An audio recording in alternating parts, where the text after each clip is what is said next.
Hey folks, welcome to another VR video. In today's video, we're not going to be looking at VR footage. We're just going to be doing a brief recap of the MetaQuest gaming showcase that took place earlier today.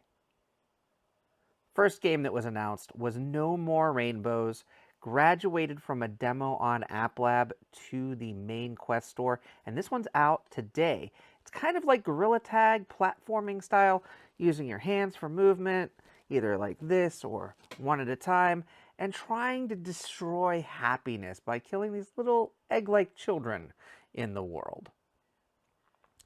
Up next was the Sandbox update for Little Cities. This one's coming this month. I'm not sure that they actually said the date, but Little Cities is a great game, and this is going to give you an even broader way of expanding out your little cities. Death Game Hotel was an interesting looking one. It's sort of a gambling game where you're actually gambling your limbs against other players in the game.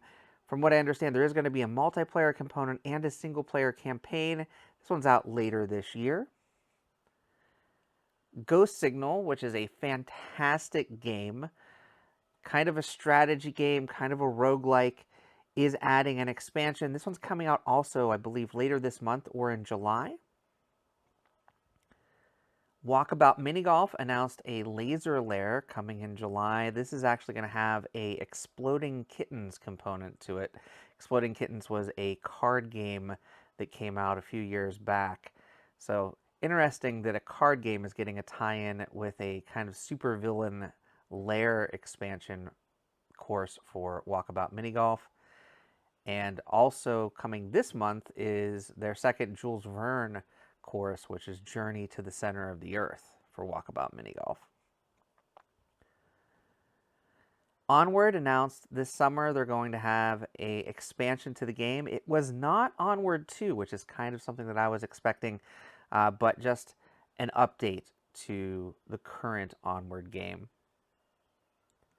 Demio Battles is a player versus player expansion into the demio world. This is going to be a separate game. Originally, I thought it was going to be a expansion to the original demio game, but the player versus player component has been built out and expanded upon and is going to be its own game called Demio Battles later this year.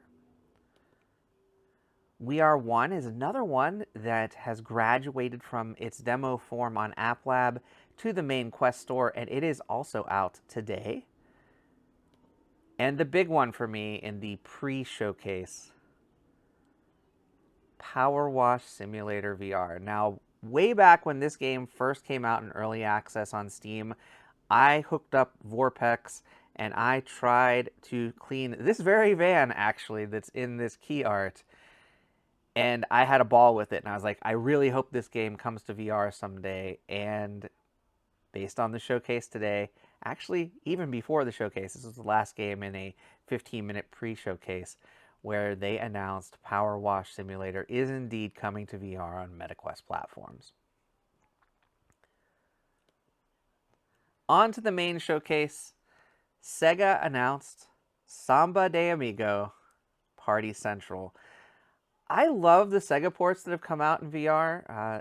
This is another one that comes from the Dreamcast era, and I'm really excited to check it out and see if I can shake up some rhythm in this wonderful, wonderful cartoony world. I Expect You to Die 3 Cog in the Machine was the first title from Shell Games that was announced. This one's interesting. I love the I Expect You to Die series. You can see footage from all three of the previous games, including the Home Sweet Home mixed reality demo. But this one seems pretty cool. They have kind of robot agents that are in competition with you as you're playing, and the villain seems to be the person that's building these robot agents. So curious to see how this one works. I Expect You to Die 3 is subtitled Cog in the Machine and will be out later this year. And Shell Games also announced Silent Slayer Vault of the Vampire. Now this one kind of reminds me of if you were playing Buffy the Vampire Slayer, the game. You've got a stake and you got to kill vampires, right? So looks pretty cool, some puzzle elements. I'm excited to check this one out. This is actually the first of two vampire games, surprisingly. that were revealed at the showcase today. Ghostbusters Rise of the Ghost Lord takes your Ghostbusters to San Francisco, which is near and dear to my heart because it's very close to my current hometown. I don't know how I feel about this game. The art style is very cartoony. Uh, it doesn't feel like it's Ghostbusters yet to me, but the trailer that they showed today was pretty cool. I am excited to see how this one plays out and to jump in with some friends, hopefully, in the future. Underdogs look pretty cool. You kind of have these big mechanized robots going into battle against each other. I'm not really sure too much from the trailer what to expect from this game, but the trailer's art style, the play mechanics that they showed, and kind of the cutscenes that they showed were pretty cool. I looked at the press release for this one, and it looks like it's not coming until early 2024, but it's already on the Quest Coming Soon storefront. So I have a lot more questions than I do answers for Underdogs. But again, another one I didn't know anything about that I'm now looking forward to seeing exactly what it's all about. NFL Pro Era has announced that they're building out, I guess, like a Season 2 version of the game. I don't know if this is going to be an expansion to the original title or its own title. Kind of like Madden has a new title every year, maybe NFL Pro Era will as well. Not a lot of details, but excited to see what they bring to the table because the first game was really pretty cool.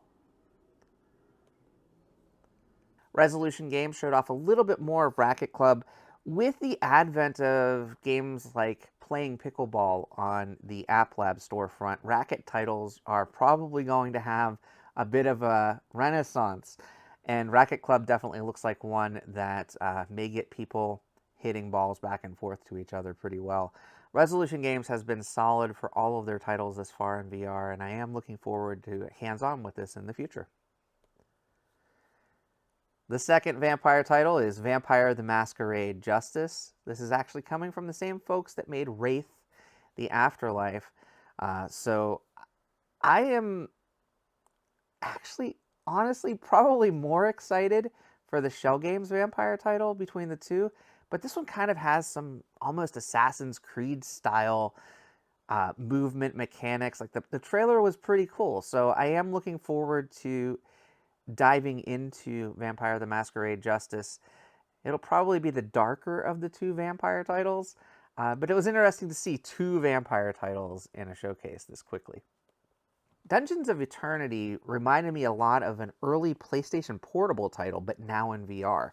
I believe it might have just been called Dungeon Explorer, but the graphics style, the art aesthetics, and also kind of the co-op nature of the game really felt like that game to me. So I am looking forward to jumping in, hopefully with some friends, sometime later this year when Dungeons of Eternity launches. A complete surprise to me was the Seventh Guest VR. The Seventh Guest was one of the first CD-ROM titles that was ever released on PC. And I worked in the electronics department of a department store at the time, so we got a gateway computer that we could demo for people coming into the store to buy things. And this was one of the first titles we loaded up, one of the first CD-ROMs we slid into a CD-ROM drive. So it's one of those timeless classics, and now, thanks to the folks at Vertigo Games, the Seventh Guest is now coming to virtual reality. Now, this is, I believe, a complete reimagining of the Seventh Guest, not a port of the CD-ROM game, but I'm still excited to see how this one works out and experience this particular classic in a new lens. Up next was Arizona Sunshine 2. This is one that took me by surprise as well because I thought, at least for the time being, this was a game that would be PlayStation VR 2 and maybe PC VR exclusive because the graphics style for the presentation in the PlayStation showcase was unreal. But it looks like Arizona Sunshine 2 is coming to the Quest platform as well. I really liked the original Arizona Sunshine, but I'm kind of done with zombie shooters at this point. I don't really feel like I need to kill anymore. But there's a dog! I love dogs. So I'll probably load up Arizona Sunshine 2 when it releases later this year and check out if this old dog can learn some new tricks. I don't really know much about Stranger Things, but Stranger Things VR had an extended trailer, far more shown than the teaser that was previously shown for this game.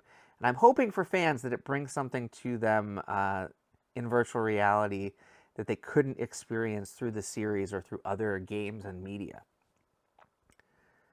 Kind of the same thing on Attack on Titan VR Unbreakable. It's a series where, you know, there's these huge titans that people are like tethering to and trying to battle, and now you can do that in VR. Again, it's another show that I've never really gravitated toward, but I think having titles based on these huge franchises can certainly bring new folks to VR, and that's what's really important at this point. I don't know what to think about Bulletstorm VR. Bulletstorm was one of those games that came out kind of like almost a rail shooter with all of these different skill shots and things that you could do. I remember this game releasing, I feel like it might have been 15 years ago on one of the old PlayStations or Xboxes. I may have played it once, either at a friend's or a rental or something of that nature, and I never had the desire to pick it up again. But it's coming to VR, so if this is a game that you have nostalgia for, or a game that looked interesting in the trailer, definitely check it out. Probably not one for me, though. Assassin's Creed Nexus VR has a title, but you have to tune in to the Ubisoft Forward on the 12th to actually get more details about the game and its launch. At least it's actually coming. I know people have been talking about this one for a while. The name and some of the tutorial art leaked probably over a year ago at this point, so people have been hungry for more news about this title. The very, very, very brief bit that was shown in the showcase at least confirms that it exists, and I do look forward to the Ubisoft Forward to learn more about this particular VR game. Asgards Wrath 2 is coming to the Quest platform. Now, this is one that kind of caught me off guard. I thought it was just going to be a port of the PC VR version of Asgards Wrath. There was a little teaser with Loki's helmet in the sand, with the sands blowing around it, that showed up with the save the date for the showcase. And I was like, yeah, Asgard's Wrath. I did not expect it to be a full sequel, and they're saying this is going to be a 60-plus hour game for a standalone VR headset. Just let that sink in. 60-plus hours on a headset that's completely wireless and independent of another device. That's going to be cool. And it looks pretty great, too.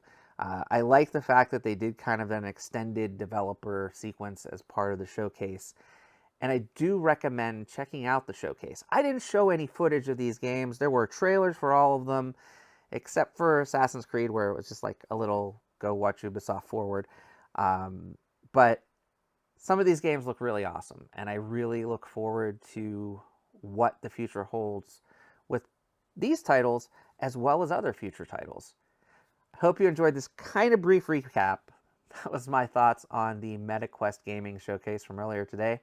I'll be back with more content soon. Until next time, get out there and enjoy some VR for yourself, and thanks for watching. Bye-bye now.